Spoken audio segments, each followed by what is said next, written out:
हाँ जी, नमस्कार आप सभी को। आप सभी का स्वागत है अपने इस YouTube चैनल एड्यूरोही पर। मैं आपका अपना विजय भारत आप सभी का स्वागत करता हूं। जैसे कि आपको पता है, हम डेली करंट अफेयर्स एनालिसिस किया करते हैं विद एमसीक्यूज। आज 15 अप्रैल के दिन आप सभी का करंट अफेयर्स की इस सुप्रभात सीरीज में भरपूर अभिनंदन है। जैसे कि आपको पता है, 13 अप्रैल और 14 अप्रैल की आपकी जो क्लास थी वो नहीं हो पाई थी।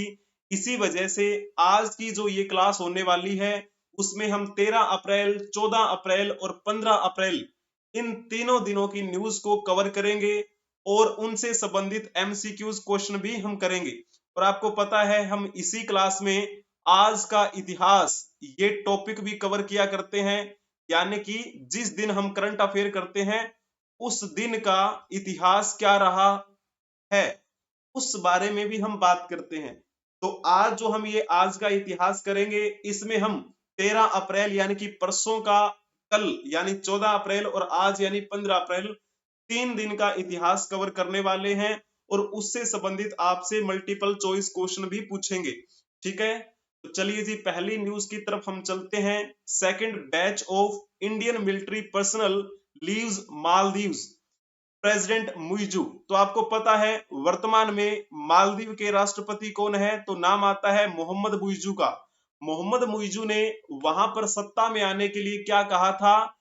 ये कहा था कि जब मैं सत्ता में आऊंगा तो यहां से क्या है, भारत को अपने देश से बाहर कर दूंगा। और यही निर्णय आते ही सत्ता में लिया। इसी एक स्वरूप को बनाते हुए राजनीति में ये कदम रख चुके हैं मोइजू। और मोइजू के बारे में कहा जाता है कि ये तो चीनी समर्थक है ना, चीनी समर्थक। और चाइना तो आपको पता है किसी का सगा नहीं है। चाइना बहला फुसला के क्या है, यूज करना जानता है। वो तो चाहता है कि अपना विस्तार कैसे हो, तो इनका भी वो क्या है, वो तो इनका यूज ही करेगा। तो चाइना तो उस कौवे के समान है जिसको चाहे कितना भी नहला दिया जाए वो कभी भी हंस नहीं बन सकता। ठीक है ना। तो उसके मंसूबे क्लियर हैं पहले से, उसका फंडा हमेशा क्लियर रहता है। लेकिन प्रेसिडेंट मुइजू जो हैं वो ये मान रहे होंगे कि चीन उनकी मदद करेगा, चीन उनका सहयोगी रहेगा। वास्तव में ऐसा बिल्कुल भी नहीं है, ये तो भारत ही कर सकता है। ठीक है ना, चाइना बिल्कुल भी नहीं करेगा इनके साथ, बड़ी बुरी होने वाली है इनके साथ। तो भारतीय सैन्य कर्मियों का दूसरा जत्था मालदीव से रवाना हो चुका है, ऐसा कहा है वहां के राष्ट्रपति मुइजू ने। मुइजू ने इस बात की भी पुष्टि की है कि वहां पर जो भी माले में ये विदेशी राजदूत रह रहे हैं ये उन पर अधिकार नहीं जमाएंगे। और इस बात पर भी जोर दिया कि जो अंतिम शक्ति है वो वहां के नागरिकों के पास है। ठीक है, राष्ट्रपति मुइजू ने कहा है कि ये जो भारत द्वारा मालदीव को उपहार में दिए गए हेलीकॉप्टर की कमान संभालने वाले भारतीय सैन्यकर्मी जो हैं उनका दूसरा जत्था वहां से रवाना हो चुका है। ठीक है, और ये चीनी समर्थक है मुइजू, बड़े धोखे में है अभी, कोई बात नहीं। तो यहाँ पर आप फोटो देख पा रहे होंगे, ये है मोहम्मद मुइजू। ये केवल आपको फोटो दिखाने के लिए है। ठीक है ना, ये कोप यूएई में जो हुआ था ना कार्यक्रम, उसकी फोटो है। वैसे ही आपको समझाने के लिए कि ऐसे दिखते हैं वो महानुभाव। तो चलो जी, मालदीव के बारे में एक क्वेश्चन आप बताने का प्रयास करेंगे। भारतीय सैन्य कर्मियों का दूसरा जत्था मालदीव से रवाना हो चुका है। अब आप इसी मालदीव के बारे में एक क्वेश्चन बता दीजिए कि ये है कहाँ पे मालदीव जिसकी हम बात कर रहे हैं। जिन्होंने लिखा होगा ना, द्वीपीय राष्ट्र मालदीव हिंद महासागर में है, उनका बिल्कुल ठीक रहेगा। मालदीव की राजधानी की बात की जाए तो आप कहेंगे वहां की राजधानी है माले। और ये माले मालदीव का सबसे बड़ा आबादी वाला शहर है। ठीक है ना, सबसे बड़ी आबादी यानी कि सबसे ज्यादा आबादी बोलेंगे वैसे तो, सबसे ज्यादा आबादी वाला शहर माले है। ठीक है ना, वहां का। इस प्रकार ये बात आपको ध्यान में रखनी है। मालदीव के बारे में जैसे आपको पता है वर्तमान में वहां के राष्ट्रपति कौन बने हैं, मोहम्मद मुइजू। तो थोड़ा सा अगर हम इतिहास जानने का प्रयास करें इस मालदीव का, तो कभी यहाँ पर बुद्धिज्म जो धर्म था वो हुआ करता था। लेकिन जैसे जैसे हम 12वीं शताब्दी की बात करते हैं, 12वीं शताब्दी में आपको पता है ना, हमारे भारत में यहाँ मुगल सल्तनत से पहले दिल्ली सल्तनत की हम जो बात कर रहे होते हैं, तो दिल्ली सल्तनत की शुरुआत हो चुकी थी भारत में। तो उसी समय की बात है, इस मालदीव में भी क्या है, इस्लाम की एंट्री हो चुकी थी, इस्लाम एंटर हो चुका था 12वीं शताब्दी के आसपास। तो जब हम भारत की बात कर रहे होते हैं, भारत में लगभग 16वीं शताब्दी के आसपास में क्या होता है, यूरोपीय कंपनियां आने लग जाती हैं। तो यहाँ ये मालदीव भी क्या है, यूरोपीय उपनिवेशवाद का शिकार बना। और करते करते कहा जाता है कि 1887 में, यानी कि लगभग 19वीं शताब्दी में, ये मालदीव ब्रिटेन के संरक्षण में आ गया, ब्रिटेन के संरक्षण में आ गया। ठीक है, 1887 के आसपास। फिर करते करते समय बीतता गया, 1947 में हमें तो अंग्रेजों से आजादी मिल गई थी, लेकिन ये तब तक आजाद नहीं हुआ था। और ये आजाद कब हुआ, ये आजाद हुआ था 1965 में। तो काफी लंबा समय लगा। 1965 में जैसे ही ये आजाद हुआ, उसी साल इसने यूएन की सदस्यता ग्रहण कर ली। और ये ग्रहण कब की थी, 21 सितंबर 1965 को ये मालदीव यूएन का सदस्य बना, यूएन यानी कि यूनाइटेड नेशंस। ठीक है ना। फिर जैसे हम बात करते हैं, कुछ टाइम बाद 1968 की, यानी कि 3 साल बाद यहाँ पर राष्ट्रपति गणराज्य की स्थापना हुई। राष्ट्रपति गणराज्य यानी कि वहां पर राष्ट्रपति जो है वो सर्वोच्च होता है। जैसे हम अभी बात कर रहे हैं, मोहम्मद मोइजू ने जो ये निर्णय लिया है कि वहां से जो भारतीय सैन्यकर्मी हैं वो लौट जाएंगे अपने देश, यानी कि भारत में आ जाएंगे। तो राष्ट्रपति गणराज्य है वहां पर।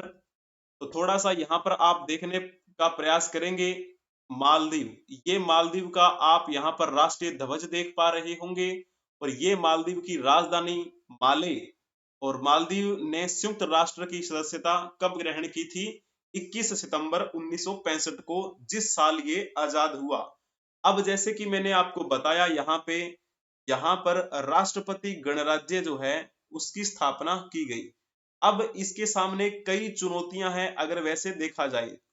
ठीक है, एक तो है राजनीतिक अस्थिरता, यहाँ पर राजनीतिक अस्थिरता है। और लोकतंत्र सुधार की आवश्यकता है, हमें ज्यादा लिखने की आवश्यकता नहीं है। और तो और जैसे आपको पता है, जलवायु परिवर्तन एक बहुत बड़ा मुद्दा है विश्व स्तर पर, है ना। तो यहाँ पर भी क्या है, जलवायु परिवर्तन का प्रभाव है। तो जलवायु परिवर्तन से उत्पन्न पर्यावरणीय चुनौतियां हैं इनके सामने। और इन पर्यावरणीय चुनौतियों से इनको निपटना भी होगा।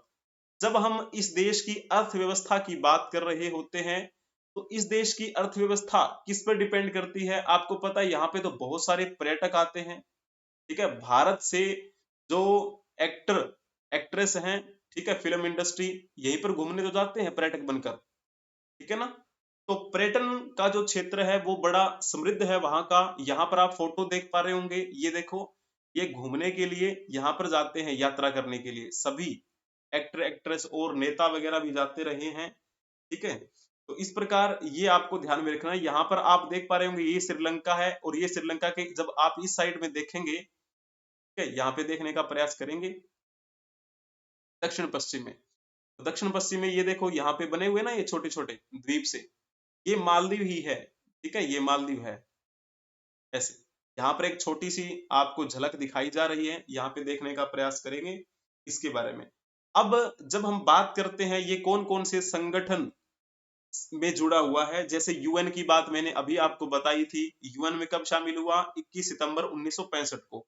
हम सार्क संगठन की बात करते हैं, सार्क दक्षेश जिसे हिंदी में बोला जाता है ना, south Asian association of regional corporation. तो उसके बाद हम बात करते हैं, ये राष्ट्रमंडल का भी सदस्य बना है। हालांकि राष्ट्रमंडल से ये एक बार क्विट हो चुका था 2016 में, फिर वापस एंटर कर लिया इसने 2020 में। तो अब ये कुछ संगठनों से ये क्या है, मिला हुआ है यानी कि जुड़ा हुआ है, ऐसा बोलेंगे हम, ठीक है ना। तो इस प्रकार आपको ये बात ध्यान में रखनी है। और अगर हम थोड़ी सी यहाँ पे भाषा की बात करें, आधिकारिक तौर पे भाषा यहाँ पर द्विवेही बोली जाती है। द्विवेही भाषा यहाँ पर बड़ी लोकप्रिय है और आधिकारिक भाषा मानी जाती है। लेकिन बहुतायत मात्रा में लोग वहां पर अंग्रेजी भी बोलते हैं। मैंने कहा ना कि पर्यटन का क्षेत्र है, बहुत समृद्ध है पर्यटन की दृष्टि से, तो जाहिर सी बात है इंग्लिश अगर वो बोलेंगे तो बाहरी अंतरराष्ट्रीय स्तर की जो एक पर्यटन की आवाम है उनको आकर्षित कर सकेंगे, ठीक है ना। तो इस प्रकार ये नॉर्मल सी बात है। अब जैसे हम दूसरी बात करते हैं, दूसरी न्यूज की तरफ चलते हैं। जज ने कहा है कि प्रधानमंत्री Modi courted demand to make Tamil official language of Madras high court. तो जैसे हम बात करते हैं ये कौन है जिन्होंने ये कहा है, तो न्यायमूर्ति जयचंद्रन, यहाँ पे नाम लिखा हुआ है जस्टिस जी न्यायचंद्रन। इन्होंने कहा है कि जब मोदी गुजरात के सीएम थे 2013 में, उस समय उन्होंने सपोर्ट किया था, उन्होंने डिमांड की थी कि मद्रास हाई कोर्ट की लैंग्वेज ऑफिशियली तमिल कर दी जाए। और ये बात इन्होंने कब कही है, तो ये तमिल एक अंग्रेजी की पुस्तक है, उस पुस्तक का अंग्रेजी में उसमें तमिल भाषा में विवाद किया गया, इंग्लिश भाषा से तमिल में पुस्तक छपी है, उस पुस्तक का विमोचन कर रहे थे, उसी विमोचन के दौरान ये बातें कही गई। यहाँ पे आप फोटो देख पा रहे होंगे, ठीक है ना।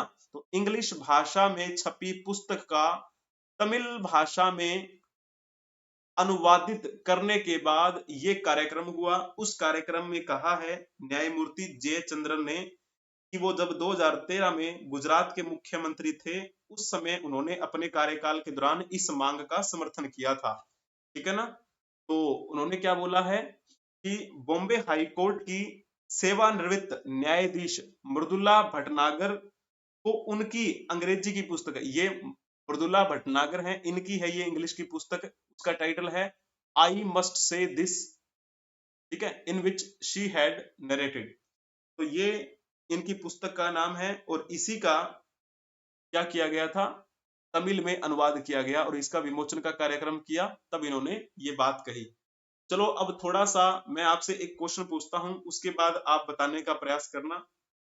पहले इनके बारे में बता दो, फिर हम थोड़ा सा मद्रास हाई कोर्ट के बारे में भी जान लेंगे कि मद्रास हाई कोर्ट की स्थापना कब हुई, जिनके बारे में जयचंद्रन जी ने कहा है। तो भारत के वर्तमान प्रधानमंत्री नरेंद्र मोदी ने कितने समय तक गुजरात के मुख्यमंत्री के रूप में कार्य किया, तो ये आपको क्वेश्चन बताना है। इसमें से कौन सा ऑप्शन ठीक रहेगा, जल्दी से आप बताने का प्रयास करेंगे, जल्दी से बताएंगे। तो जिन्होंने इसमें ऑप्शन टिक किया होगा जल्दी से बताएंगे।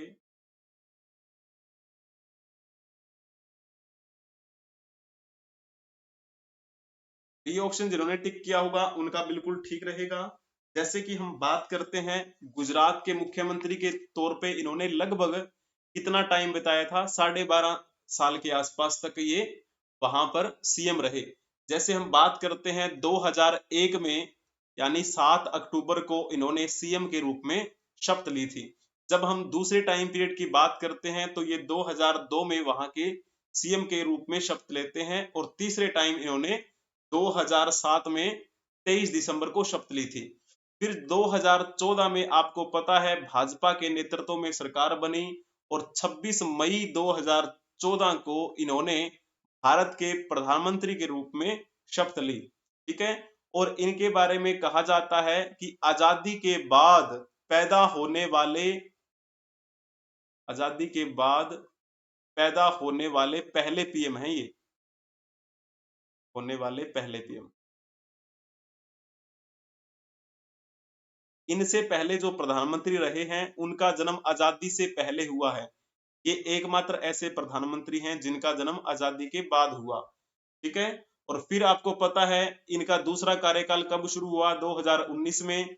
2019 में इन्होंने 30 मई 2019 को ये शपथ ली थी और ये वाराणसी से सांसद चुने गए थे 23 मई 2019 में। उसके एक हफ्ते के बाद इन्होंने प्रधानमंत्री के रूप में शपथ ले ली। अब आपको पता है 2024 में दोबारा से इलेक्शन होने वाले हैं। देखते हैं, ये क्वेश्चन चिन्ह है, कौन जीतता है। अभी आप बेहतरीन तरीके से वोट करेंगे, सब कुछ ध्यान में रखते हुए आपको जो बेनिफिट लगता है हमारे देश के लिए, विकास के लिए, सब चीजों को ध्यान में रखना है आपको। तो जैसे अभी मैंने क्या बोला था कि जो न्यायाधीश हैं उन्होंने क्या कहा कि जब ये गुजरात के मुख्यमंत्री थे तब इन्होंने कहा था कि मद्रास उच्च न्यायालय में ऑफिशियली तमिल को लैंग्वेज घोषित कर दिया जाए। तो उस मद्रास उच्च न्यायालय की जब हम बात कर रहे होते हैं तो इसकी स्थापना कब हुई थी? इसकी स्थापना हुई थी 26 जून 1862 को। यह 4 चार्टर उच्च न्यायालयों में से एक है।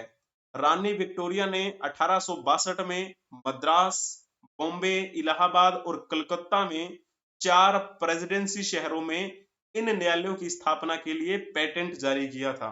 तो इसकी स्थापना काफी लंबे समय से पहले हुई थी ना। मद्रास उच्च न्यायालय भारत के 3 उच्च न्यायालयों में से है। यह तमिलनाडु का सर्वोच्च न्यायालय है। यह दुनिया का दूसरा सबसे बड़ा न्यायालय परिसर है। यह चेन्नई के व्यापारिक केंद्र में समुद्री तट पर बसा हुआ है, ऐसा कहा जाता है। और इसके अधिकार क्षेत्र की बात की जाए तो पूरा का पूरा तमिलनाडु इसके अधिकार क्षेत्र में आता है। और इसके साथ में और कौन से अधिकार क्षेत्र में आएगा? तो पुडुचेरी जो है वो भी इसी के अंतर्गत आता है। मदुरै में इसका एक बेंच भी है, ठीक है, जिसकी स्थापना 2004 में हुई थी। अब हम चलते हैं नेक्स्ट क्वेश्चन की ओर, बड़ा प्यारा है, नेक्स्ट न्यूज की तरफ। तो अमर्त्य सेन के बारे में तो आप जानते ही होंगे। अमर्त्य सेन वो हैं जिन्होंने नोबेल पुरस्कार जीता था। नोबेल पुरस्कार जीता, किस क्षेत्र में जीता? तो अर्थशास्त्र में, आर्थिक विज्ञान। ये एक बेहतरीन अर्थशास्त्री हैं।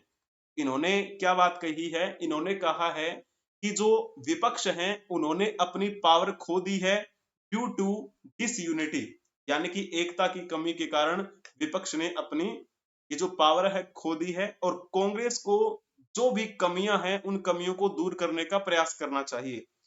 और बीजेपी के नेतृत्व में जो एनडीए की गवर्नमेंट है उसका भी इन्होंने क्या है आलोचना की, उसको भी ये क्रिटिकल मानते हैं, क्योंकि अवर इट्स इकोनॉमिक पॉलिसी। ये एक बेहतरीन अर्थशास्त्री हैं, विश्व स्तर पे इनकी मान्यता है। तो इन्होंने जो कहा वो हमारे लिए इंपॉर्टेंट भी रहता है ना।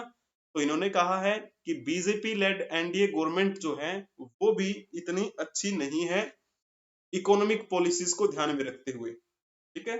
Nothing that the opposition in India has lost much of its power due to disunity. Nobel laureate Amartya Sen said the Congress has many organizational programs that need remain. ठीक है, तो ये किसी कार्यक्रम में इन्होंने कहा था विद पीटीआई। चलो अब यहाँ पर आप फोटो देखने का प्रयास कर रहे होंगे, ये है प्रोफेसर अमर्त्य सेन। अभी तो काफी बुजुर्ग हो चुके हैं, लेकिन इनके बारे में भी अब जानेंगे। पहले आप इनके बारे में एक क्वेश्चन बता दो, बड़ा प्यारा सा क्वेश्चन है, जल्दी से बताएंगे। प्रोफेसर अमर्त्य सेन एक भारतीय अर्थशास्त्री को आर्थिक विज्ञान में 1998 में नोबेल पुरस्कार से सम्मानित किया गया। इनमें से कौन सी पुस्तक उनके द्वारा लिखी गई है? तो 4 पुस्तकों के नाम आपके सामने यहाँ पर दिखाई दे रहे हैं। आपको ये बताना है कि इनके द्वारा लिखी गई पुस्तक कौन सी है। अमर्त्य सेन की जब बात करते हैं, इनका जन्म कब हुआ था? 3 नवंबर 1933 को इनका जन्म हुआ पश्चिम बंगाल में, ठीक है। पश्चिम बंगाल के शांति निकेतन में इनका जन्म हुआ था। 2004 से वह अमेरिका में हार्वर्ड विश्वविद्यालय में अर्थशास्त्र और दर्शन भी पढ़ाते रहे हैं। तो जैसे जिन्होंने इसमें ऑप्शन टिक किया होगा डी ऑप्शन, ये पुस्तक सॉरी इनके द्वारा लिखी गई नहीं है। बाकी 3 जो पुस्तकें हैं वो इन्हीं के द्वारा लिखी गई हैं। हो सकता है वो टाइपिंग में मिस्टेक हो गई हो। जो इनके द्वारा लिखी नहीं गई है वो आपसे पूछना था, मैंने टाइप जब किया तो इसमें शायद गलती रह गई, क्योंकि बाकी जो 3 ऑप्शन दिए गए हैं वो इन्हीं के द्वारा लिखित है। जब हम बात कर रहे होते हैं द आर्ग्यूमेंटेटिव इंडियन, ये जो है, ये पुस्तक कब पब्लिश हुई थी? 2009 में। किसने लिखी थी? तो इनका नाम आप लिख देना, प्रोफेसर अमर्त्य सेन। एक और लिखा हुआ है, सॉरी ये 2005 की बात है, द आर्ग्यूमेंटेटिव इंडियन 2005 में प्रकाशित हुई। जब हम बात कर रहे होते हैं द आइडिया ऑफ जस्टिस, ये 2009 में प्रकाशित हुई थी। ये भी प्रोफेसर अमर्त्य सेन के द्वारा लिखित है। जब हम बात करते हैं the country of first boy and other access, ये 2015 में प्रकाशित हुई। ये किसने लिखी? ये भी इन्होंने लिखी। लेकिन जो डी ऑप्शन में लिखा गया है वो जो है ना, वो इनके द्वारा लिखित नहीं है। नाम क्या है? Waste of a nation, growth and garbage in India. ये जो पुस्तक है ये 2018 में प्रकाशित हुई थी। ठीक है, और किसके द्वारा रचित है? तो नाम आता है अस्सा डोरन। अस्सा डोरन और इनके सहयोगी रहे थे रॉबिन जॉफरी, रॉबिन जेफरी। तो इन दोनों के द्वारा ये लिखी गई थी। तीन ऑप्शन जो हैं वो प्रोफेसर अमर्त्य सेन से ही संबंधित हैं, लेकिन फोर्थ ऑप्शन जो है वो इनसे संबंधित नहीं है। तो टाइपिंग में मिस्टेक हो गई थी मुझसे, तो ठीक है ना, तो इसके लिए क्षमा चाहते हैं। बाकी आपको समझ में आ गया है, बहुत बढ़िया। एट बीजेपी मैनिफेस्टो, आपको पता है ना लोकसभा के चुनाव बहुत नजदीक आ चुके हैं और आज 15 अप्रैल है और 19 अप्रैल से ये आपके लोकसभा के चुनाव होने वाले हैं। और ये लोकसभा के चुनावों की घोषणा तो बहुत पहले कर दी गई थी और है ना 7 चरणों में होंगे। तो जैसे कि मैंने आपको बताया था कि कांग्रेस ने भी अपना क्या कर दिया, मैनिफेस्टो जारी कर दिया था। और जो हमारी communist party of India CPI जिसे बोलते हैं, उन्होंने भी अपना कर दिया मैनिफेस्टो जारी। और समाजवादी पार्टी है, उन्होंने भी अपना मैनिफेस्टो जारी कर दिया। और जैसे कल यानी 14 अप्रैल को बाबा साहब अंबेडकर जयंती के दिन बीजेपी ने भी अपना मैनिफेस्टो जो है वो जारी कर दिया है। ठीक है ना, तो भाजपा के घोषणा पत्र के लॉन्च में पीएम मोदी ने अपनी सरकार के लिए कहा है कि जो मेजोरिटी की सरकार बननी चाहिए, यानी कि स्पष्ट बहुमत का आह्वान किया है। ठीक है, किसको ध्यान में रखते हुए? वैश्विक अशांति का इन्होंने संदर्भ दिया है। ठीक है, तो भाजपा के घोषणा पत्र में मोदी का देश को संबोधित एक पत्र भी शामिल था। अभी आपको फोटो भी दिखा देते हैं, यहाँ पर फोटो भी ये देख लीजिए।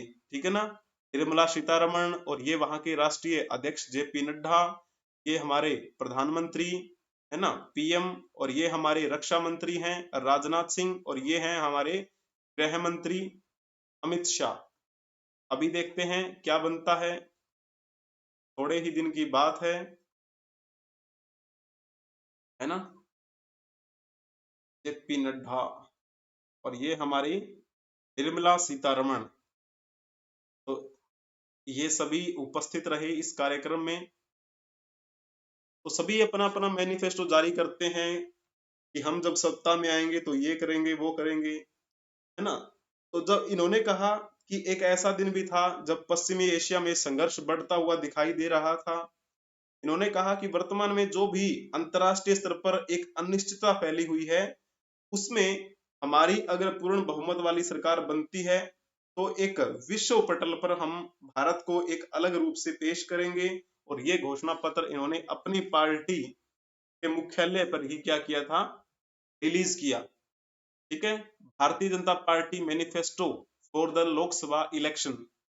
इन्होंने कहा है कि डिग्निटी और क्वालिटी ऑफ लाइफ को ध्यान में रखा जाएगा और जो एम्प्लॉयमेंट जनरेशन है उसमें किस प्रकार से हम बेहतरीन कर सकते हैं थ्रू इन्वेस्टमेंट, वो भी हम बातें ध्यान में रखेंगे। ठीक है, और इन्होंने अपने इस मैनिफेस्टो का टाइटल क्या दिया है, मोदी की गारंटी 2024। सभी अपने अपने जो मैनिफेस्टो जारी कर रहे हैं और उसका टाइटल भी दे रहे हैं। ठीक है, इसके अलावा भी क्या है, प्रॉमिस किया है कि free health coverage up to 5 lakh, 5 lakh से नीचे जो भी नागरिक होंगे उनको क्या है, फ्री में सुविधा मिलेगी। और जो 70 साल से ऊपर होंगे, है ना, जो सिटीजन 70 साल से ऊपर होंगे, ठीक है, उनको ये चीज मिलेगी। और उन्होंने मुद्रा लोन है उसके बारे में बताया, और यूनिफॉर्म सिविल कोड का इम्प्लीमेंटेशन जो है होना है। उसको भी इन्होंने क्या है अपने इस मैनिफेस्टो में रखा है। ठीक है, वन नेशन वन इलेक्शन की जो अभी कड़ी चली आ रही है उसको भी क्या है ये एक नया स्वरूप प्रदान करने वाले हैं, ऐसा इनकी तरफ से कहा गया है। हर पार्टी अपना अपना मैनिफेस्टो जो है वो जारी कर रही है। अब जैसे आप बीजेपी के बारे में यानी कि भारतीय जनता पार्टी के संदर्भ में बताना है कि निम्नलिखित में से कौन सा कथन सही नहीं है, ये आपका क्वेश्चन एग्जाम में पूछा गया था एक बार, तो जल्दी से आप बताने का प्रयास करेंगे। भारतीय जनता पार्टी के संदर्भ में जो नहीं है, सही नहीं है, वो बताना है। तो पहला क्वेश्चन देख लीजिए, राष्ट्रीय जनतांत्रिक गठबंधन एनडीए के एक प्रमुख सदस्य के रूप में भाजपा 2014 से केंद्र सरकार का नेतृत्व कर रही है। ये बात तो ठीक है, लेकिन पूछा क्या है जो ठीक नहीं है। अटल बिहारी वाजपेयी इसके पहले अध्यक्ष थे, आप कहेंगे ये बात भी ठीक है। भाजपा का गठन 1990 में हुआ, ये सही नहीं है। तो आपको टिक कौन सा करना है, ऑप्शन तीसरा टिक कर देना है, क्योंकि भाजपा का जो गठन है वो 1990 में नहीं बल्कि कब हुआ था, 1980 में हुआ था। ठीक है ना, तो ये जो तीसरा पॉइंट है ये गलत लिखा हुआ है। बाकी जो फोर्थ ऑप्शन है वो भी ठीक होगा, इसकी जड़ें भारतीय जनसंघ तक जाती हैं। तो थोड़ा सा जब हम इसके बारे में बात करते हैं, जिसे हम क्या बोलते हैं बीजेपी यानी कि भारतीय जनता पार्टी, इसकी स्थापना हुई थी 1980 में।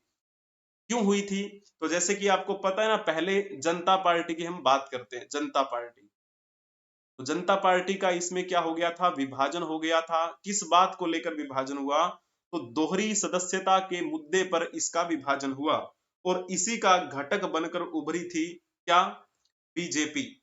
ठीक है ना, तो पहले आपको पता है भारतीय जनसंघ था, तो इस जनता पार्टी से भारतीय जनसंघ अलग हो गया, भारतीय जनसंघ। ठीक है, जनता पार्टी के इस घटक भारतीय जनसंघ ने जनता पार्टी को छोड़ दिया और फिर क्या है एक नया स्वरूप रखा, उसका नाम रखा भाजपा यानी कि भारतीय जनता पार्टी। ठीक है, और बीजेपी को अक्सर भारतीय जनसंघ का ही एक पुनर्जन्म माना जाता है। और जब इसकी स्थापना हुई थी तो उस समय व्यक्ति कौन थे, तो नाम आता है श्यामा प्रसाद मुखर्जी, श्यामा प्रसाद। ठीक है, इस प्रकार ये पॉइंट हुआ आपका। और 1980 में जब इसकी स्थापना हुई यानी कि जब ये जनता पार्टी से अलग होकर इसकी स्थापना की गई थी, तो इसके पहले अध्यक्ष कौन बनाए गए, तो पहले अध्यक्ष बनाए गए अटल जी, अटल बिहारी वाजपेयी। ठीक है ना, जो हमारे प्रधानमंत्री रहे और राजनेताओं में से सबसे एक सम्माननीय व्यक्ति रहे हैं आज तक के। तो जब हम बात कर रहे होते हैं लोकसभा के चुनावों की, यानी कि 1980 में तो क्या हो गया था, गठन हो गया इस बीजेपी का। फिर 1984 में इलेक्शन हुए थे और 1984 के जो इलेक्शन हुए तो भाजपा को कितनी सीटें आई थी, इसमें भाजपा को केवल 2 सीटें आई थी उस, लेकिन 1989 में भाजपा को चुनावी सफलता मिलने लगी धीरे धीरे। और इस प्रकार आपको ये बातें ध्यान में रखनी है। और फोर्थ पॉइंट क्या लिखा हुआ था, इसकी जड़ें भारतीय जनसंघ तक जाती हैं। तो मैंने आपको बताया इसी का पुनर्जन्म आप मान के चल सकते हैं इस भाजपा यानी कि बीजेपी को। ठीक है ना, तो इस प्रकार आपको ये पॉइंट क्लियर हो गया। चलो, चुनावों की बात हो रही है, मैनिफेस्टो की बात हो रही थी, हर पार्टी अपना अपना मैनिफेस्टो जारी कर रही है, घोषणा पत्र जारी कर रही है। मुख्य मुद्दा क्या है, चुनाव आने वाले हैं, तो चुनावों की बात हो रही है। ये तो आपके चलो चुनाव होंगे लोकसभा के, लेकिन जब हम शुरुआती चुनावों की बात करते हैं कि पहला आम चुनाव जो हुआ था वो कब हुआ था, पहला आम चुनाव कब हुआ, उसके बारे में आप थोड़ा सा बताने का प्रयास करेंगे, जल्दी से बताएंगे। जिन्होंने लिखा होगा ना ऑप्शन ए, उनका बिल्कुल ठीक रहेगा। पहला आम चुनाव 1951-52 में हुआ। जब हम बात कर रहे होते हैं शुरुआत कब हुई थी, शुरुआत हुई थी 25 अक्टूबर 1951 और ये इलेक्शन कब तक चले थे, ये इलेक्शन चले थे 21 फरवरी 1952 तक चले। ठीक है, तो इतने दिनों यानी कि 1951 में शुरू हुए, 1952 में ही खत्म हुए। हालांकि बात तो थोड़े ही समय की है लेकिन साल तो बदल गया ना।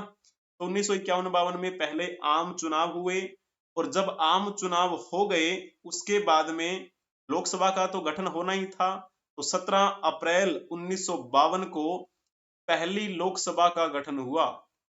पहली लोकसभा का गठन, ठीक है जी। अब पहली लोकसभा का गठन हो गया तो जाहिर सी बात है इसमें लोकसभा के अध्यक्ष भी बनाए गए होंगे। तो इस लोकसभा के अध्यक्ष कौन बनाए गए थे, तो नाम आता है जीवी मावलंकर। पूरा नाम अगर लिया जाए, जी से गणेश होता है, पी से वासुदेव होता है, गणेश वासुदेव मावलंकर लोकसभा के अध्यक्ष बनाए गए, पहली लोकसभा के अध्यक्ष। और जब हम बात करते हैं उपाध्यक्ष कौन बनाए गए थे, तो नाम आता है M A Iyengar. M A Iyengar, M से मदाभूषी, ए से अनंत शयनम अयंगर, ठीक है। मदाभूषी अनंत शयनम अयंगर ये उपाध्यक्ष बने थे। तो पहली लोकसभा का गठन कब हुआ, 17 अप्रैल 1952 को हुआ। लेकिन इस लोकसभा का पहला सत्र कब शुरू हुआ, तो पहला सत्र शुरू हुआ था 13 मई 1952। तो 13 मई 1952 को लोकसभा की कार्यवाही प्रारंभ हुई, यानी कि पहला सत्र शुरू हुआ। अब जैसे हम बात कर लेते हैं आर्मी के बारे में। Army successfully conducts field trials of anti tank guided missile system. Army ने anti tank guided missile system का एक सफलतापूर्ण परीक्षण कर लिया है। भारतीय सेना ने रक्षा प्रौद्योगिकी में अपनी आत्मनिर्भरता की दिशा में ये कदम बढ़ाया है। जैसे हम बात कर रहे हैं ना स्वदेशी, स्वदेशी की बात करते हैं यानी कि अपने ही देश का, तो उसी स्वदेशी के रास्ते पर चलते हुए ये कदम इन्होंने बढ़ाया है। और ये जो हथियार प्रणाली है यानी कि मिसाइल सिस्टम है, इसका फील्ड परीक्षण भी कर लिया है और ये सफल भी हो गया है। अधिकारियों ने ये भी कहा कि जो ये वेपन सिस्टम है उन्होंने जो डिजाइन किया है, उसका विकास किया है, वो किसकी मदद से किया है, DRDO की मदद से किया है, यानी कि defence research and development organisation की मदद से इन्होंने इस कार्य को अंजाम दिया है, इसमें ये सफलता पाई है। ठीक है, तो इनके बिना सब ये अधूरा था। तो ये क्या है, मानव निर्मित है, ये मानव portable anti tank guided missile system यानी कि MPATGM वेपन सिस्टम है। ये किसकी मदद से किया गया, DRDO की मदद से। यहाँ पर आप देख पा रहे होंगे ये फोटो है जब प्रशिक्षण किया जा रहा था। तो चलो जी, ये सारी की सारी जो फोटोज है ना द हिंदू से उठाई गई हैं। तो चलो अब आप थोड़ा DRDO के बारे में बता दीजिए कि DRDO का मुख्यालय कहाँ है। हमने ये तो जान लिया कि DRDO के सहयोग से ये कार्य संपन्न हुआ। अब आप ये बता दीजिए कि रक्षा अनुसंधान एवं विकास संगठन यानी DRDO का मुख्यालय कहाँ पर है, तो जल्दी से बताने का प्रयास करेंगे। जिन्होंने लिखा होगा ना इसमें नई दिल्ली, उनका बिल्कुल ठीक रहेगा। जब हम DRDO की स्थापना की बात करते हैं तो DRDO की स्थापना कब हुई थी, 1958 ईस्वी में। इसका मुख्यालय नई दिल्ली में है। यह भारतीय रक्षा मंत्रालय की एक अनुषंगिक इकाई के रूप में कार्य करता है। हालांकि DRDO वर्तमान में 52 प्रयोगशालाओं का एक समूह माना जाता है और इसमें बहुत सारे अलग अलग क्षेत्रों में क्या है, ये काम होता है। जब हम DRDO के बारे में और बात करने का प्रयास करते हैं तो आपको ये पॉइंट क्या ध्यान में रखना है, इसकी स्थापना कब हुई थी, 1958 में। ठीक है, तो पॉइंट आपका बिल्कुल भी गलत नहीं होना चाहिए। अब हम चलते हैं नेक्स्ट न्यूज की तरफ। 6th news, automobile exports from India dip 5.5% in financial year 24। Financial year 24 में जो हमारा ऑटोमोबाइल का निर्यात होता है दूसरे देशों में, उसमें कमी आई है। वो कितनी आई है, 5.5%। ठीक है, इस प्रकार ये भी आपको न्यूज जो है वो ध्यान में रखनी है। जब हम फाइनेंशियल ईयर की बात कर रहे होते हैं तो इसके बारे में ये हमें जो जानकारी है वो कहां से मिली, ठीक है ना। तो ये जो लेटेस्ट डाटा है वो शेयर किया गया है इंडस्ट्री बॉडी SIAM के द्वारा, ठीक है ना। तो इसमें अध्यक्ष कौन है SIAM के, तो नाम आता है विनोद अग्रवाल। विनोद अग्रवाल जो हैं वो अध्यक्ष हैं। इन्होंने कहा है कि विभिन्न विदेशी बाजारों में स्थिति जो है वो अस्थिर बनी हुई है और पिछले वित्त वर्ष में भी ऐसा ये गिरावट की जो हमें चीज देखने को मिली थी। अब जैसे फाइनेंशियल ईयर के बारे में कहा गया है कि ये तो फाइनेंशियल ईयर 24 में डिप हुई है 5.5%। अब फाइनेंशियल ईयर के बारे में अगर आपसे पूछा जाए ये फाइनेंशियल ईयर कब से कब तक होता है, तो इसमें आपको बता देना है कौन सा ऑप्शन इसमें से ठीक रहेगा। जल्दी से आप बताने का प्रयास करेंगे। फाइनेंशियल ईयर कब से कब तक होता है? तो जिन्होंने लिखा होगा ना 1 अप्रैल से लेकर 31 मार्च, उनका बिल्कुल ठीक रहेगा। फाइनेंशियल ईयर, ठीक है, 1 अप्रैल से 31 मार्च तक होगा। अभी इसी महीने शुरू हुआ है 1 अप्रैल से। और वैसे आपको पता है कि विक्रमी संवत की भी हम बात कर रहे होते हैं। अभी विक्रमी संवत यानी कि भारतीय नववर्ष की भी बातें चल रही थी थोड़े ही दिन पहले। तो विक्रमी संवत की जो स्थापना कब की गई थी, तो ये की गई थी 57 ईसा पूर्व में विक्रमादित्य के द्वारा की गई थी। चैत्र, वैशाख, ज्येष्ठ, अषाढ़, श्रावण, भाद्रपद, आश्विन, कार्तिक, माह, फाल्गुन, है ना। तो इस प्रकार के जो 12 महीने होते हैं ये विक्रमी संवत पर आधारित होते हैं, है ना। तो वो विक्रमी संवत जिसकी हमने अभी बात की थी, सृष्टि की रचना हुई उस दिन ना। तो इस प्रकार के कई जो कहानियां आपने देखी भी होंगी और पढ़ी भी होंगी, है ना। भारतीय परंपरा में ये विक्रमी संवत अहम योगदान रखता है। कोई भी त्योहार, जैसे हम होली की बात करें, दिवाली की बात करें या अन्य जो भारतीय परंपरा में त्योहार मनाए जाते हैं, वो त्योहार इसी विक्रमी संवत को ध्यान में रख के मनाए जाते हैं। लेकिन हम फाइनेंशियल ईयर की बात करें तो वो भी इसी के आसपास से ही शुरू होता है, 1 अप्रैल को ये शुरू होता है, ठीक है ना। चलो, आपको ये बात ध्यान में रखनी है। आपको पता है कि 2-4 दिन हो गए हैं, वैसे तो काफी लंबा समय ही हो गया है, ईरान इजराइल जो है ना, इनके बीच में टेंशन बनी हुई है, मुद्दा बना हुआ है, लड़ाई झगड़े का आलम बना हुआ है। इसी लड़ाई झगड़े के आलम के बीच में एयर इंडिया ने अपनी जो फ्लाइट है वो रोक ली है। राष्ट्रीय राजधानी क्षेत्र दिल्ली से इजरायली सिटी तक अब ये जो फ्लाइट है वो लगभग क्या है, क्लोज रहेंगी, है ना। Air India operates 4 weekly flights between national capital and Israel city. तो इस प्रकार आपको ये बिंदु ध्यान में रखना है। टेम्परेरीली सस्पेंड की गई है flights to Tel Aviv amid escalating tension between Israel and Iran. तो थोड़ा सा इनके बारे में समझने का प्रयास करेंगे। यहाँ पर ये ध्वज जो बना हुआ है ये कहाँ का है, तो ये है इजराइल का, इजराइल का है ये, और ये है ईरान का। ईरान एक इस्लामिक गणराज्य है जबकि इजराइल एक यहूदी जो गणराज्य है। और जब हम बात कर रहे होते हैं ये कौन है, इनका नाम है बेंजामिन नेतन्याहू, है ना, नेतन्याहू। और ये कौन है, तो ये ईरान के हैं सुप्रीम लीडर, ठीक है। इन्होंने अभी कल परसों ही बयान दिया था जिसको हमने बताया भी था। ये कह रहे थे कि अगर इजराइल अभी नहीं माना तो हम भी क्या है, कम नहीं है। लेकिन जैसे थोड़ा सा अगर हम बात करने का प्रयास करते हैं इन दोनों देशों के बीच में, यानी कि इजराइल और ईरान के बीच में क्या कन्फ्लिक्ट रहता है, तो लंबे समय से एक दूसरे से ये प्रोक्सी वार लड़ रहे हैं। प्रोक्सी वार का मतलब क्या है, प्रोक्सी वार को समझने का प्रयास करेंगे। हालांकि डायरेक्ट रूप में इनके बीच में कभी कोई लड़ाई नहीं है, लेकिन ये एक प्रोक्सी वार ही है। ईरान पर इजराइल का आरोप है, यानी कि ईरान पर ये आरोप है कि ये ईरान अक्सर हमास और हिजबुल्ला इन संगठनों के जरिए इजराइल और इजराइल के दूतावास पर हमले करवाता है, ठीक है, इनके माध्यम से करवाता है। ये ईरान पर आरोप लगाया जाता है। फिर इजराइल कहता है कि ये तो हम पे हमले करवा देता है, कभी हमारे दूतावास पे, कभी इजराइल पे। इसी वजह से हम इनका प्रतिकार करने के लिए ये जवाब देते हैं, ठीक है। ये तो इनका कहना कि ये तो हमारी जवाबी कार्यवाही है, ठीक है।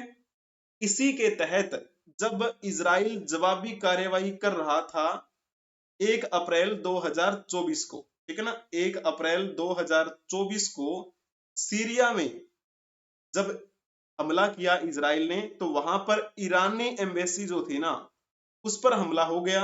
और उस एम्बेसी में हमले के दौरान क्या हो गया था, ईरान के 2 टॉप आर्मी कमांडर्स मारे गए। और टोटल वहां पर कितना लोग मारे गए थे, 13 लोग मारे गए थे उसमें। अब ईरान ने कहा है कि हम पर ये हमला किया है ईरान ने, मतलब इजराइल ने, अब हम इजराइल को बताएंगे। तो वो मैंने आपको बताया भी था ना, वो फोटो भी दिखाई थी आपको। तो वहां के जो क्या बोलते हैं, ईरान के सुप्रीम लीडर ने बोला था कि इजराइल समझ जाइए। लेकिन फिर क्या है, इजराइल तो आपको पता है उसने तो क्या बोला है, ये ईरान चालाक है, हमास और हिजबुल्लाह संगठनों की मदद से हम पर हमले करता है, हम तो केवल जवाबी कार्रवाई करते हैं और हम इससे पीछे नहीं हटेंगे। अगर ईरान पंगे लेगा तो हम उसके देश में घुसकर मारेंगे, ऐसा कहा इजराइल के विदेश मंत्री ने, है ना। तो चलो थोड़ा सा बताने का प्रयास करेंगे इजराइल के बारे में। निम्नलिखित में से कौन सी इजराइल की मुद्रा है, इजराइल की मुद्रा कौन सी है वर्तमान में, आप इसमें से बताने का प्रयास करेंगे, जल्दी से बता दो कौन सा इसमें से ठीक रहेगा। इजराइल की मुद्रा जिन्होंने लिखा होगा ना बी ऑप्शन, उनका बिल्कुल ठीक रहेगा। इजराइल की मुद्रा है इजरायली शेकेल, तो कभी कभी इसको शेकेल भी बोल दिया जाता है। और इजराइल की जब हम राजधानी की बात कर रहे होते हैं तो वहां की राजधानी क्या है, जेरूशलेम, ठीक है ना। कभी कभी आपको इसे यरूशलेम भी पढ़ने को मिलेगा, तो इसमें कोई भी क्या है, नाम में ज्यादा आप मत सोचना। जब हम बात कर रहे होते हैं इसकी कुल्ट्रम की या फिर नगुल्ट्रम, आपने नाम सुना होगा, तो ये कहाँ की मुद्रा है, तो ये भूटान की मुद्रा है। और भूटान की राजधानी कौन सी है, तो आप कहेंगे वहां की राजधानी है थिम्पू, ठीक है जी।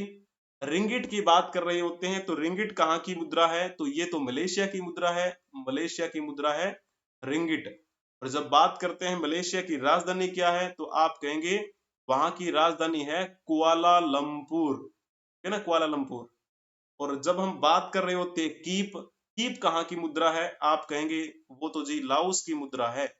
और लाओस की राजधानी फिर क्या है, तो नाम आता है वियंतियन, वियंतियन वहां की मुद्रा, वहां की राजधानी है। और मुद्रा कहाँ क्या है लाओस की, कीप, लाओसी कीप बोल सकते हैं। तो ये तो हुआ इजराइल के बारे में। अब थोड़ा ईरान के बारे में बता दीजिए। ईरान, ईरान की मुद्रा का नाम क्या है, ईरान जल्दी से बताएंगे। ईरान वही है, आपको पता है ना, ईरान की राजधानी क्या है अभी, तेहरान, तेहरान। और ये ईरान मुस्लिम कंट्री है और इसकी राजधानी आपको तेहरान बता दी। और इसका जब हम बात करते हैं करेंसी के बारे में, तो रियाल वहां की करेंसी है, ईरानी रियाल बोल देते हैं। और ये जो ईरान है वो कभी फारस के नाम से जाना जाता था, फारस। 1935 से पहले इसका नाम फारस ही था। जब हम इतिहास पढ़ा करते हैं तो देखते हैं ना कि दिल्ली सल्तनत के सुल्तान बलबन ने भारत में फारसी त्योहार का प्रचलन शुरू करवाया था। फारसी त्योहार, उसका नाम था नौरूज, फसलों के पकने पर वो त्योहार मनाया जाता था, है ना। तो वो बलबन ने शुरू करवाया फारसी त्योहार, यानी कि वो ईरानी त्योहार ही था। वर्तमान में इस फारस का नाम ईरान है। सबसे प्राचीन समय की बात करते हैं, लगभग 6ठी सदी ईसा पूर्व में, है ना, 6th सेंचुरी बीसी की जब बात करते हैं, उस समय भारत में सबसे पहला आक्रमण फारसी आक्रमण ही तो था, है ना।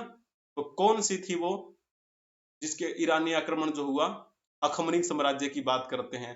तो अखमनी साम्राज्य के राजा के द्वारा भारत में सबसे पहला आक्रमण किया गया था, याद हो आपको।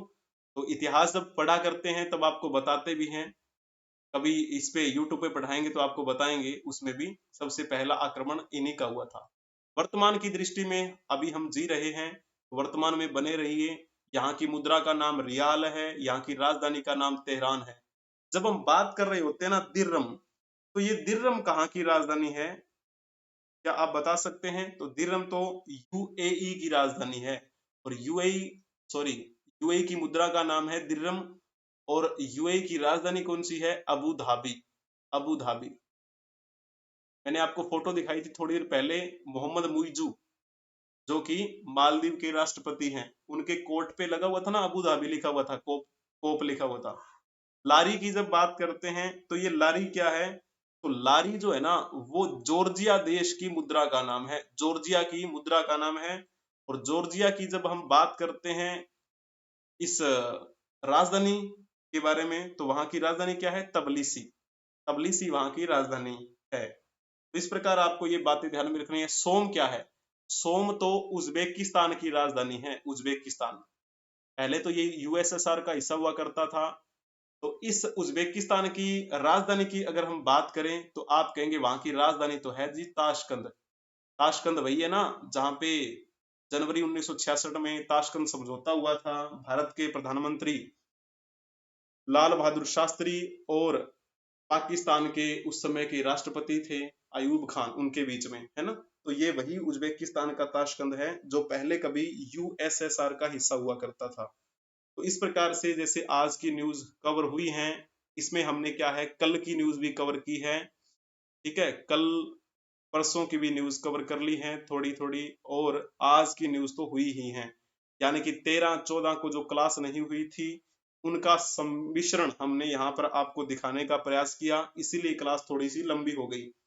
अब चलो हम चलते हैं आज का इतिहास, यानी कि जो ये श्रृंखला है हमारी क्लास के बीच में चलती है, इसमें भी क्या है, हम 3 दिनों का इतिहास पढ़ेंगे। 13 अप्रैल का भी, और 14 अप्रैल का भी, और 15 अप्रैल की, है ना। तो क्योंकि हमारी क्लास हो नहीं पाई थी 2 दिन, इसी वजह से हमें आज यहीं पर ये क्लास कर लेनी है।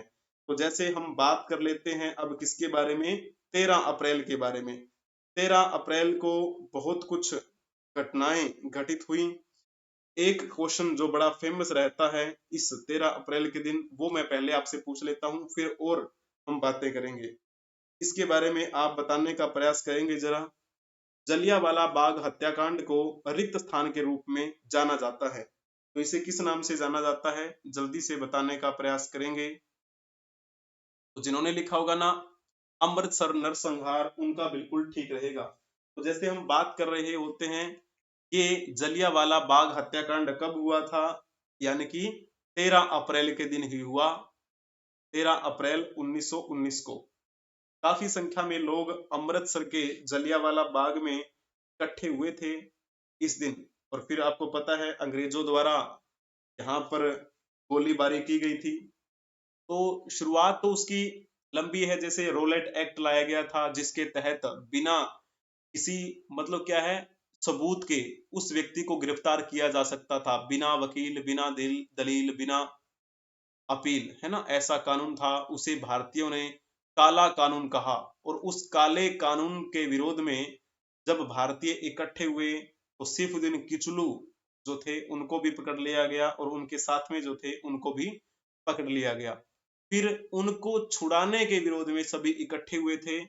सैफुद्दीन किचलू और डॉक्टर सत्यपाल, है ना, उनकी गिरफ्तारी के विरोध में खड़े हुए थे। यहाँ पर लिख भी सकते हैं डॉक्टर सत्यपाल और डॉक्टर सैफुद्दीन किचलू, इनको छुड़ाने, इनकी गिरफ्तारी के विरोध में इकट्ठे हुए ना। इसी वजह से फिर क्या है, अंग्रेजों ने फिर यहाँ पे गोलीबारी चलाई, और उसका नाम क्या था, जिसने गोली चलाने का आदेश दिया उसका नाम था जनरल डायर। ठीक है, मासूम लोगों की जान चली गई, बच्चे बिलखते रहे, कितना क्रूर रहा होगा ये जनरल डायर। ऐसे तो कायर लोग थे ये, है ना। तो उसका मेन कारण यही था रोलेट एक्ट का लाया जाना, बिना मुकदमा चलाए बंदी बनाना, मुकदमों की सुनवाई संक्षिप्त प्रक्रिया द्वारा हो जाए, इस तरह का कानून लाया गया। उसके विरोध में सभी इकट्ठे हुए। फिर इन दोनों डॉक्टर साहब को पकड़ लिया गया। विरोध में फिर लोग जब इकट्ठे हुए तब ये अंजाम देखने को मिला, ये नरसंहार हुआ। ठीक है ना। इसकी पूर्व घटी घटना अगर पूछ ली जाए तो यही था, रोलेट एक्ट का लाया जाना। ठीक है ना। तो फिर कुछ टाइम बाद में क्या हुआ था, ये तो 13 अप्रैल की बात है। तो 30 मई 1919 को एक उपाधि दी गई थी रविंद्रनाथ टैगोर को। उन्होंने क्या है, वो ऑनर जो है वो वापस लौटा दिया। ठीक है, लौटा दिया। और कौन सी उपाधि दी गई थी, वो उपाधि थी नाइटहुड की, नाइटहुड। ठीक है, तो इस प्रकार आपको ये बातें ध्यान में रखनी है। जलियांवाला बाग हत्याकांड के विरोध में वायसराय की कार्यकारिणी परिषद की सदस्यता से इस्तीफा दे दिया था। इसने नाम आता है शंकरन नायर। शंकरन नायर ने इस्तीफा दे दिया था वायसराय कार्यकारिणी से। ठीक है, तो ये आपको 13 अप्रैल की एक घटना जो है वो आपको ध्यान में रखनी है, और ज्यादा आपको इतना आवश्यकता है नहीं इस 13 अप्रैल के बारे में जानने के लिए, ये महत्वपूर्ण रहता है, ठीक है ना। इस प्रकार ये हुआ। चलो अब हम चलते हैं नेक्स्ट, यानी कि अगले दिन 14 अप्रैल के दिन जानने के लिए। 14 अप्रैल के दिन भी बड़ा खास दिन माना जाता है। इस दिन क्या हुआ था, बाबा साहेब, जिन्हें हम बाबा साहेब भीमराव अंबेडकर कहते हैं, उनका जन्म हुआ था, उनकी जयंती। तो पहले मैं आपसे क्वेश्चन पूछूंगा बाबा साहेब के बारे में, उसके बाद से हम बाबा साहब के बारे में थोड़ा सा विस्तार से जानने का प्रयास करेंगे। पहले आप इनके बारे में बता दीजिए, जल्दी से बताने का प्रयास करेंगे। निम्नलिखित में से किन दलों की स्थापना डॉक्टर बी आर अंबेडकर ने नहीं की थी? तो आपसे ये पूछा गया है, सॉरी, जो की थी, आपसे ये पूछा गया है डॉक्टर बाबा साहब अंबेडकर ने जिनकी स्थापना की थी। ये आपका यूपीएससी में पूछा गया क्वेश्चन है, एक यूपीएससी में पूछा गया था ये क्वेश्चन। जल्दी से आप बताने का प्रयास करेंगे इसमें। तो पहले इसको समझने का प्रयास करेंगे। Peasants and works of India, peasants and work of India जो लिखा हुआ है, क्या इसकी स्थापना इन्होंने की थी, डॉक्टर बाबा साहब अंबेडकर ने? तो आप कहेंगे जी नहीं, इसकी स्थापना बाबा साहब अंबेडकर ने नहीं की। हालांकि इसकी स्थापना 1941 में हुई थी, ठीक है ना। तो इस प्रकार आपको ये बात ध्यान में रखनी है, लेकिन बाबा साहब अंबेडकर ने नहीं की। तो फिर इसके अध्यक्ष कौन थे? तो इसके अध्यक्ष में नाम आता है जयंत प्रभाकर का। जयंत प्रभाकर इस peasants and works party of India के प्रथम अध्यक्ष बने थे, ठीक है। ये पॉइंट तो आपका फिर क्या हो गया, गलत हो गया, यानी कि फर्स्ट पॉइंट तो हो नहीं सकता, ठीक है। अब दूसरे पॉइंट के बारे में जानने का प्रयास करेंगे। All India scheduled caste federation, तो क्या इसकी स्थापना बाबा साहब अंबेडकर ने की थी क्या? आप कहेंगे जी हाँ, दूसरा पॉइंट ठीक है, इसकी स्थापना 1942 में हुई थी, ठीक है ना, all India scheduled caste federation. आपको पता है इसके बाद में जो हमारे बाबा साहब थे, उन्होंने हिंदुइज्म को छोड़ दिया था और उन्होंने बुद्धिज्म को अपना लिया था ना। वो फिर क्या है, बौद्ध धर्म को स्वीकार कर लेते हैं। कारण क्या रहा होगा? कारण तो यही रहा होगा, कुछ ना कुछ तो कमियां रही है ना समाज में। हम एक मानव होते हुए भी दूसरे मानव के साथ भेदभाव करते हैं, कितनी गलत बात है, ठीक है ना। तो ये थोड़ा सा समझना भी चाहिए, सभी को समझना चाहिए। तो अब तीसरा पॉइंट देख लीजिए, इंडिपेंडेंट लेबर पार्टी, इसकी स्थापना भी बाबा साहब अंबेडकर ने की थी क्या? आप कहेंगे जी हाँ, बिल्कुल, इसकी स्थापना भी बाबा साहब अंबेडकर ने की थी। मजदूरों के हितों को ध्यान में रखते हुए, मजदूरों के हितों का संरक्षण करना इस पार्टी का मुख्य उद्देश्य था। ये आपका यूपीएससी में पूछा गया था क्वेश्चन। तो इसमें दूसरा और तीसरा जो पॉइंट है वो ठीक है, ये भी ठीक है और ये भी ठीक है, यानी जिन्होंने टिक किया होगा ना सी ऑप्शन, उनका बिल्कुल ठीक रहेगा। बहुत ही बढ़िया बताया था सभी ने, ठीक है। और जब हम बाबा साहब अंबेडकर के बारे में थोड़ा और विस्तार पूर्वक जानने का प्रयास अगर करें, इनकी जयंती आज ही के दिन मनाई जाती है। इनका जन्म कब हुआ था? 14 अप्रैल 1891 को महू में इनका जन्म हुआ। और जब हम बात करते हैं इनका मतलब इनकी मृत्यु कब हुई थी? 6 दिसंबर 1956 को दिल्ली में इनकी मृत्यु हुई थी, है ना। इनका ये जो टाइम पीरियड है हमारे भारतीय समाज के लिए बहुत महत्वपूर्ण है, हद से ज्यादा महत्वपूर्ण है, ठीक है। इनके पिताजी का नाम क्या था? राम जी मालोजी सकपाल, और इनकी माताजी का नाम था भीमाबाई। जब हम कुछ बातों की बात करते हैं, कुछ घटनाएं इनसे संबंधित जो हैं, इन्होंने मनुस्मृति का दहन कब किया था? मनुस्मृति का दहन, आप कहेंगे वो घटना है 1927 की। 1927 में ही इन्होंने क्या किया था? इन्होंने एक पत्रिका का प्रकाशन किया, जिसका नाम था बहिष्कृत भारत। बहिष्कृत भारत पत्रिका का प्रकाशन, ठीक है। ये कब की बात है? ये भी 1927 की बात है। मिस्टेक हो गई, एक सेकेंड। 1927। और कहाँ, कौन सी लैंग्वेज में? ये थी मराठी भाषा में। तो ये इनसे संबंधित 2 पॉइंट हुए। जब हम बात करते हैं ये नासिक सत्याग्रह का हिस्सा कब बने? 1930। ठीक है जी। और येवल की गर्जना की जब हम बात करते हैं 1935, ठीक है ना। और इन्होंने बुद्धिज्म जब स्वीकार किया था तो वो बात है 14 अक्टूबर की। 14 अक्टूबर 1956 को लगभग 5 लाख लोगों के साथ इन्होंने नागपुर में दीक्षा ली थी बुद्धिज्म की। भारत में बुद्धिज्म को पुनर्स्थापित करके अपने अंतिम ग्रंथ द बुद्धा एंड हिज धम्म के द्वारा इन्होंने निरंतर विद्धि का मार्ग जो है वो प्रशस्त किया था। ठीक है ना। द बुद्धा एंड हिज धम्म, ये उनकी क्या है, सबसे एंड में जो पुस्तक लिखी गई थी वो। ठीक है। 1927 से लेकर 1956 तक का इनका जीवन हमारे लिए बहुत महत्वपूर्ण रहा। और जैसे हम बात करते हैं कुछ पत्र पत्रिकाओं की, इन्होंने कौन कौन सी रचनाएं लिखी? मूक नायक, ये इनके द्वारा रचित है। और जैसे मैंने बताया बहिष्कृत, ठीक है, वो मराठी भाषा में। और एक इनका नाम था, लिख देते हैं, बहिष्कृत भारत। और जनता, एक का नाम था समता। ठीक है। और एक इनकी पत्रिका आया करती थी प्रबुद्ध भारत। इस प्रकार काफी जो पत्र पत्रिकाएं जो हैं वो इनसे संबंधित हैं। पुस्तकें तो बहुत हैं।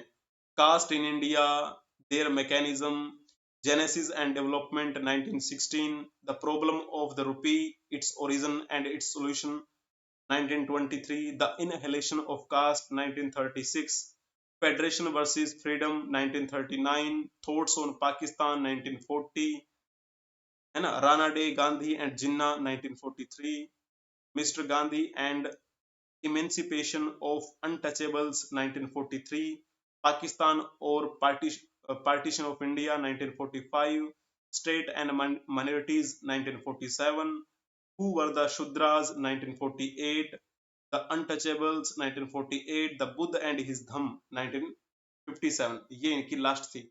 इस प्रकार से बहुत सी पुस्तकें लिखी थी इन्होंने। ठीक है ना।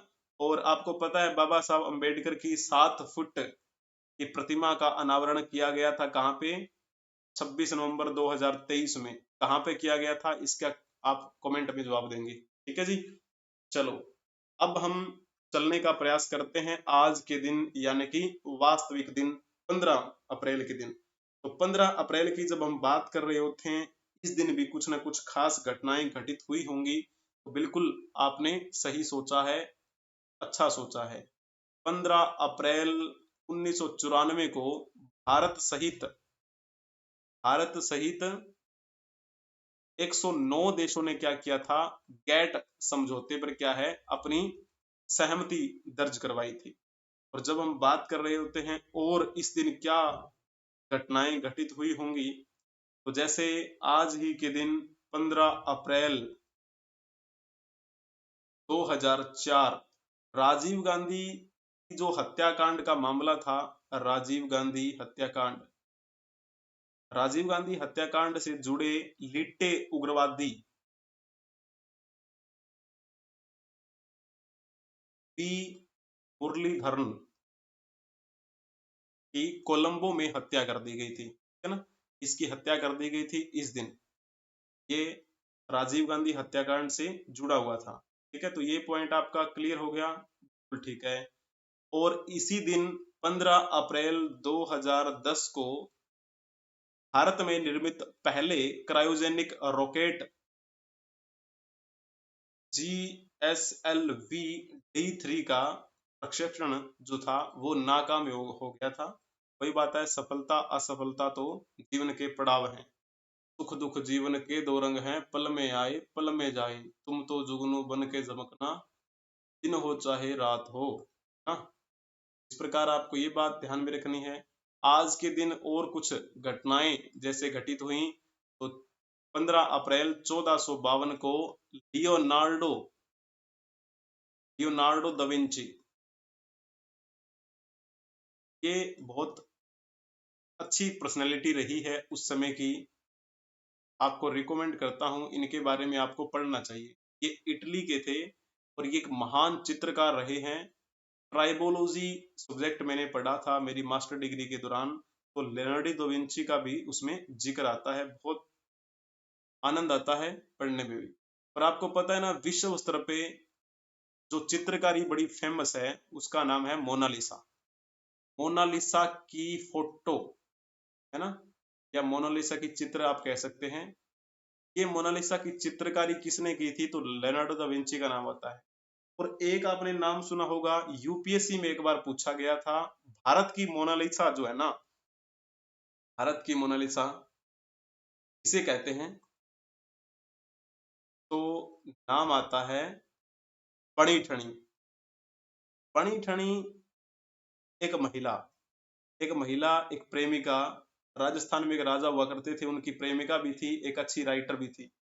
उनका चित्र बनाया था निहाल चंद ने। तो निहाल चंद के द्वारा बनाया गया बणी ठनी का चित्र भारत की मोनालिसा के नाम से जाना जाता है। लेकिन वास्तविक रूप से पूरे विश्व पटल पे जो हम मोनालिसा का नाम जानते हैं, मोनालिसा का चित्र देखते हैं, वो चित्र लियोनार्डो दा विंची के द्वारा बनाया गया था, जो आज ही के दिन 15 अप्रैल 1452 में जन्मे थे। ठीक है ना। और वैसे अगर देखा जाए इस ग्रिगोरियन कैलेंडर के अनुसार, तो आज ही के दिन 1469 में गुरु नानक देव जी का भी जन्म हुआ था, है ना। गुरु नानक देव जी वो एक अच्छे दार्शनिक, एक अच्छे राजयोगी, एक अच्छे गृहस्थी जीवन जीते हुए एक त्यागी, धर्म सुधारक, समाज सुधारक, एक अच्छे कवि, एक अच्छे संगीतज्ञ, एक अच्छे आप कह सकते हैं मातृभूमि के तो रक्षक, और पूरे विश्व में जान पहचान बनाने वाले। तो यही है वो जिन्होंने सिखिज्म की शुरुआत की थी, है ना। सिख धर्म या सिख पंथ कह सकते हैं। पहले गुरु ये बने, दूसरे गुरु जो हैं कौन बने थे, इनके शिष्य बने थे। इन्होंने अपने बेटों को गुरु नहीं बनाया, इन्होंने अपने शिष्य को ही दूसरे गुरु का एक दर्जा प्रदान किया जाने से पहले। और उनका नाम क्या था, लहणा जी। ये लहणा जी किसके नाम से प्रसिद्ध हुए, गुरु अंगद देव के नाम से प्रसिद्ध हुए। फिर गुरु अंगद देव, गुरु रामदास, गुरु अमरदास, गुरु अर्जुन देव, गुरु हरगोविंद सिंह, है ना, गुरु हरराय, गुरु हरकिशन, गुरु तेग बहादुर, गुरु गोविंद सिंह देव। इस प्रकार ये 10 गुरु हुए इस सिखिज्म की प्रमुख। ठीक है। तो वो आप कह सकते हैं ये संयोग मान लीजिए कि आज ही के दिन 1563 में गुरु अर्जुन देव जो सिखों के 5वें गुरु थे का जन्म भी हुआ। ये ग्रिगोरियन कैलेंडर के अनुसार आप मान सकते हैं, लेकिन वास्तविकता है वो भारतीय परंपरा के अनुसार अलग अलग दिवस मनाए जाते हैं, है ना। ये ग्रिगोरियन कैलेंडर तो हम उसी तरीके से देखते हैं। इस प्रकार आपका ये पॉइंट आपको ध्यान में रखना है। बहुत ही बढ़िया। आज के दिन की कुछ जो मुख्य बातें थी वो हमने कवर कर ली हैं। और थोड़ा सा अगर जानने का प्रयास करेंगे, आज ही के दिन 1985 में क्या हुआ था, शंभुनाथ डे का निधन। और शंभुनाथ डे कौन थे, आपने शायद ही नाम सुना हो इनका। ये वो हैं जिन्होंने हैजा जो होता है ना, हैजा, उस हैजे के जीवाणु पर शोध किया था इन्होंने। ये एक भारतीय वैज्ञानिक थे, जीवाणु के, हैजे के जीवाणु पर शोध करने वाले भारतीय वैज्ञानिक। ये फेमस हैं इसके लिए, हालांकि वैज्ञानिक हैं तो जाहिर सी बात है और भी कार्य इन्होंने किए ही होंगे। 1981 में दरोगा प्रसाद राय का निधन भी हुआ था, जो भारतीय राष्ट्रीय कांग्रेस के अच्छे राजनेता रहे और स्वतंत्रता सेनानी भी रहे। क्या नाम था, दरोगा प्रसाद राय। इस प्रकार जो है वो न्यूज भी हमने कवर कर ली, और इतिहास में आज के दिन क्या घटनाएं घटित हुई वो भी हमने कवर कर ली। तो आप को अगर वीडियो पसंद आई है तो लाइक कर दीजिए, चैनल को सब्सक्राइब कर लीजिए और अपने दोस्तों को शेयर भी कर दीजिए। एडू रोही ऑफिशियल शॉर्ट आप जो चैनल है वो भी सब्सक्राइब कर लेंगे, और एडू रोही ऑफिशियल जो है वो भी आप सब्सक्राइब कर लेंगे। और आपको पता है पीडीएफ तो आपको प्रोवाइड करवाई दी जाती है डेली, है ना। तो जितनी भी क्लासेस आज तक हुई हैं वो आपको टेलीग्राम पे मिल जाएंगी। ट्विटर एक्स पे आप हमें फॉलो कर सकते हैं, इंस्टाग्राम पे आप हमें फॉलो कर सकते हैं। बस आपको सर्च करना है edurohi24। किसी भी परीक्षा की तैयारी से संबंधित जानकारी के लिए ये नंबर दिया गया है 8307730527। तो इस पर आप मैसेज कर सकते हैं, आपसे बातचीत हम करेंगे। ठीक है, सभी कक्षाओं की पीडीएफ आपको टेलीग्राम पे मिल जाएगी। टेलीग्राम पे सर्च करना है edurohi24। तो आप सभी का धन्यवाद बने रहने के लिए। हम आपके उज्जवल भविष्य की कामना करते हैं और आप वीडियो को लाइक कर दीजिए, चैनल को सब्सक्राइब कर लीजिए और अपने दोस्तों को भी भेज दीजिए। इसी तरीके से बने रहिए और हंसते रहिए, मुस्कुराते रहिए और पढ़ते रहिए। हम मिलेंगे फिर कभी, तब तक के लिए जय हिंद, जय भारत, वंदे मातरम।